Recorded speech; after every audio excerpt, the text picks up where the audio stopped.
Welcome back to Cultivating Calm in the Classroom, a podcast where we explore the highs, the lows, and the slightly off-pitch moments in your first year of teaching elementary music. I'm Chris, your host, and this is the third and final mini-episode in our Building in Boundaries series. Today we're going to talk about how to navigate expectations and protect your peace.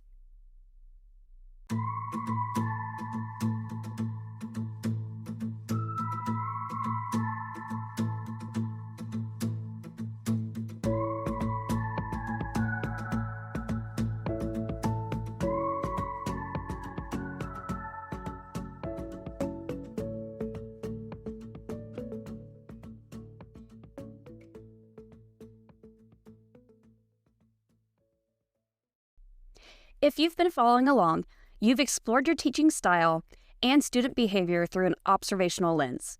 Now it's time to shift inward, to talk about you and the expectations you carry. Let's start by checking in.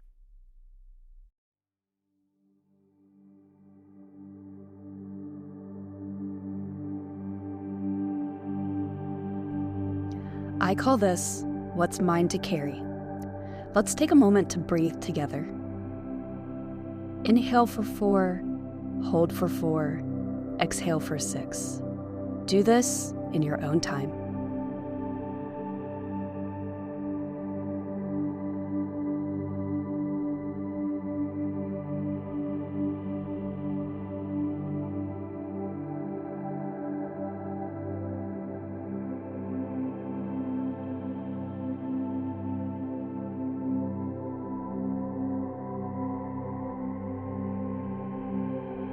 Now imagine you're holding a backpack, not a cute Pinterest teacher bag, a big, clunky backpack.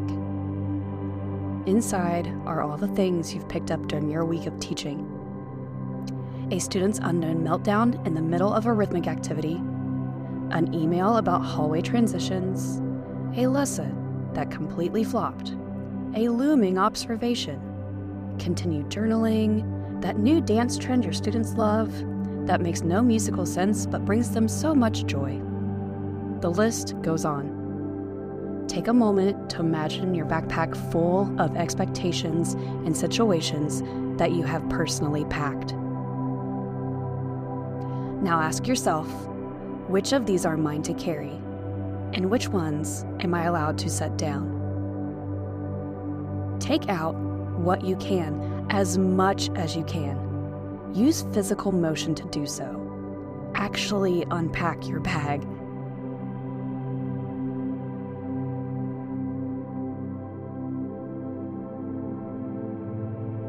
When you're ready, take one more breath, and on your exhale, release the need to do it all.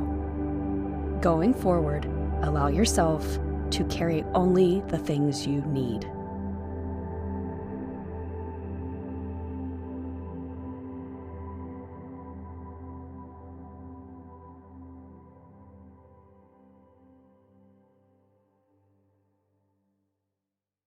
In this first segment, we're talking about how to navigate expectations. What's real versus reachable? So let's talk about those expectations. Not just the ones that we put on ourselves, but the ones that we inherit. Because here's the thing. When you step into a new music position, you're stepping into a room full of ghosts. Not the haunted kind. The kind that linger from the teacher before you, who did 14 performances a year, had 5 ukulele carts and 200 boomwhackers, and a full costume closet. Or maybe had no expectations placed on them at all, and now admin suddenly wants a music room to sparkle like Broadway. This can feel like a crescendo that never resolves. Let's break it down into 3 zones: self-expectations, administrative expectations, and colleague expectations. Let's first talk about self-expectations. You want to be great, and that's beautiful. But sometimes our internal script goes something like this. I should have already known this. If I don't say yes, I'm failing the kids. Good teachers do everything: concerts, hallway songs, TikTok parodies, curriculum mapping, and field day playlists. Hold up. That's not a teacher. That's a full production team. So let's reframe. Instead of aiming to do everything right away, ask, what's essential for student learning and classroom stability right now? Start there. The rest can wait. The second thing to think about is administrative expectations. Some administrators are fabulous and will say, please focus on building classroom routines and relationships first.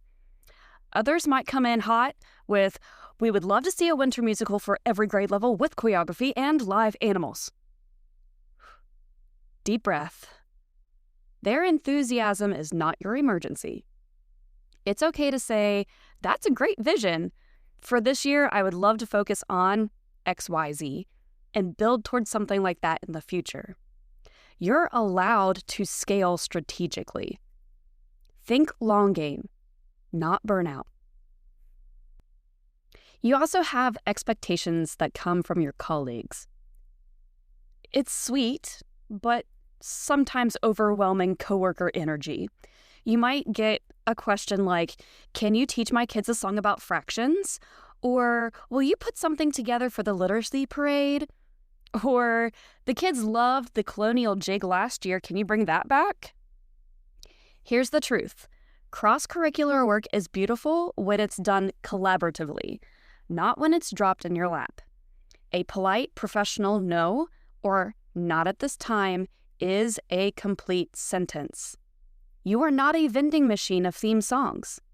And just like any healthy relationship, boundaries are essential. Here's a story of an expectation that I came into my first year teaching in Nashville. At this point, I had experienced teachers asking me to teach math songs and songs about vowels. Not a big deal for me at that point. But I remember my first time getting into my classroom, and I had not even moved into my townhome yet. So this was kind of a big shock. I had a teacher approach me and say, I have a favorite musical, and I would love for you to perform it. This was a first grade teacher.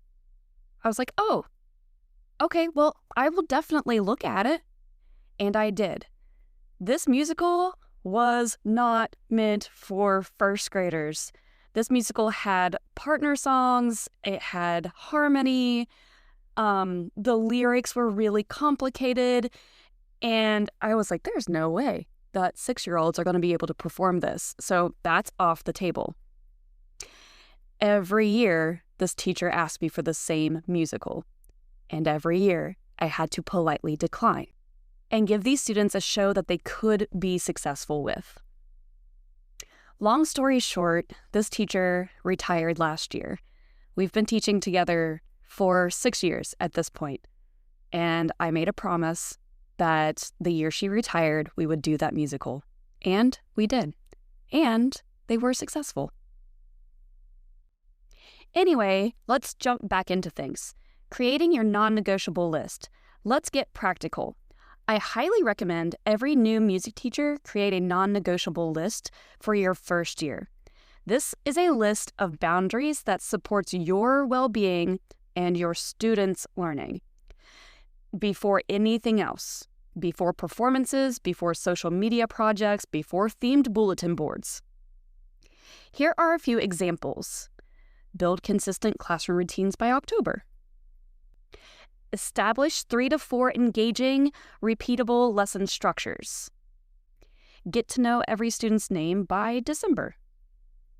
Prioritize 1 performance or sharing opportunity, not 6.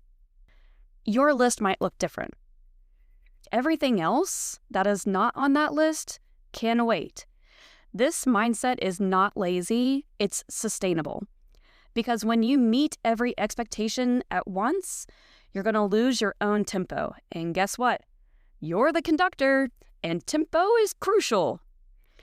You're not less of a teacher because you say no. You are more of one because you're protecting the space where real learning happens.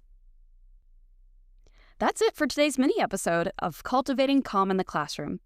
Remember, your teaching style is your instrument. Your students are your ensemble, and your boundaries are the rests that give music its shape. Honor your tempo, trust your instincts, and keep making meaningful music. Until next time.